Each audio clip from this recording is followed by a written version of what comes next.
This is News 24. I'm Erin Bates. We're sitting down with Kagisho Mamabolo. Did I say that correctly? Correctly.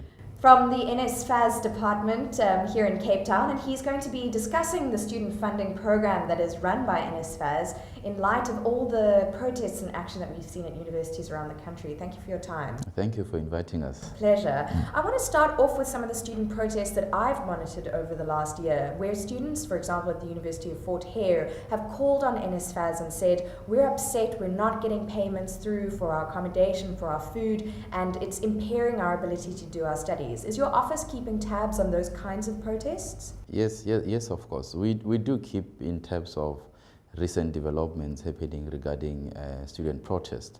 In fact, my office is responsible for student engagement and SRC capacity development and orientation.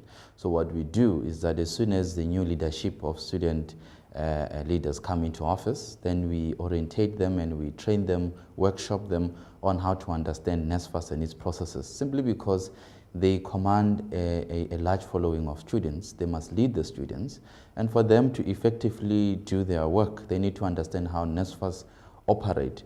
And we know that every year there's a new student leadership at all the institutions, and we are aware that sometimes student leaders are not in sync with decisions that are made by management, even though of the university, even though they relate to NSFAS. But to answer your question, you know, as NSFAS, what we have tried to do, we initially looked at the students that we were supporting. Our threshold ends at 120,000, and there was enough evidence that students that are above 120,000 income per household is not enough to actually make them afford a higher education. And then we developed a report and started investigating and actually advised the minister, because part of our job as NSFAS is to conduct research for the better utilization of financial resources, and also to advise the minister how to best allocate funding to deserving students.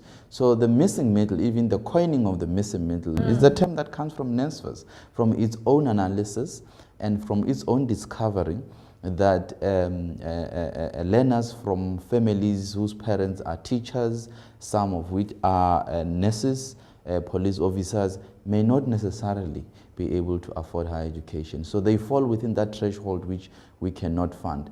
But it's not true that NSFAS has never funded the missing middle.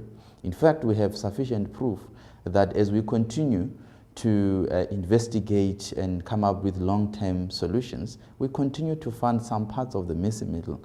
That's why we introduced as NSFAS what we call expected family contribution, which means that once we do our analysis of income per family, we therefore say your family can afford paying 30% towards your fees, and NSFAS will take 70%. We don't do that for families that are very, very poor.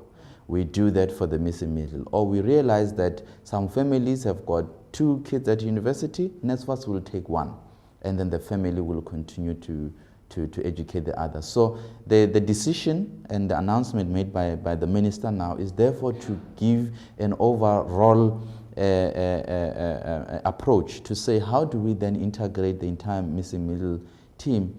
With the wake of the fees must fall, government needed to respond urgently, and we had to implement as NSFAS that recommendation.